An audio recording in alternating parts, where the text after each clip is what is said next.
Bambhaniya blood બેંકના સંચાલક અને સ્થાપક પ્રમુખ શ્રી પ્રભુભાઈ બાંભણિયાએ આજરોજ 127મી વખત રક્તદાન કર્યું હતું. દર વર્ષે ઉનાળાના એપ્રિલ, મે અને જૂન માસ દરમિયાન ગુજરાતની તમામ બ્લડ બેંકમાં સામાન્ય રીતે રક્તની અછત ઊભી થતી હોય છે. તેવા સમયે બાંભણિયા બ્લડ બેંકના ચેરમેને 127મી વખત રક્તદાન કરી માનવ સેવાનું કાર્ય કરેલ.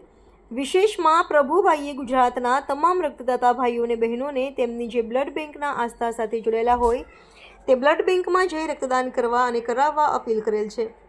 આ કાર્યક્રમમાં બાંભણિયા બ્લડ બેંકના એડમિન મેઘાબેન જોશી, સિનિયર સુપરવાઇઝર પૂનમસિંહ તથા કાઉન્સિલર કિરણબેન વાઢેર દ્વારા પણ રક્તદાતાઓને રક્તદાન કરવા જાહેર અપીલ કરેલ. અહેવાલ ડાભી મનસુખભાઈ, દીવ મિરર ન્યૂઝ, બોટાદ. નમસ્કાર મિત્રો, હું ફિરોઝ ઈરાની આજે તમને એક નવી વાત કરવા આવ્યો છું. દીવ મિરર ન્યૂઝ જોતા રહો, સબસ્ક્રાઇબ કરવાનું ભૂલતા નહીં અને શેર કરવાનું પણ ભૂલતા નહીં. સત્યની સાથે જોડાતા રહો. નમસ્તે મિત્રો, હું છું ચાંદની પરમાર.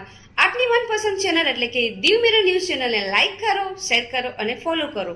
અને હા, તેમાં દરરોજ તાજા સમાચાર જોવાનું ભૂલશો નહીં. દીવ મિરર ન્યૂઝ દરરોજ લાઈવ અપડેટ. ગુજરાત રાજ્ય, દેશ, દુનિયાના તમામ બ્રેકિંગ સમાચારો નિહાળો દીવ મિરર ન્યૂઝ ચેનલ પર.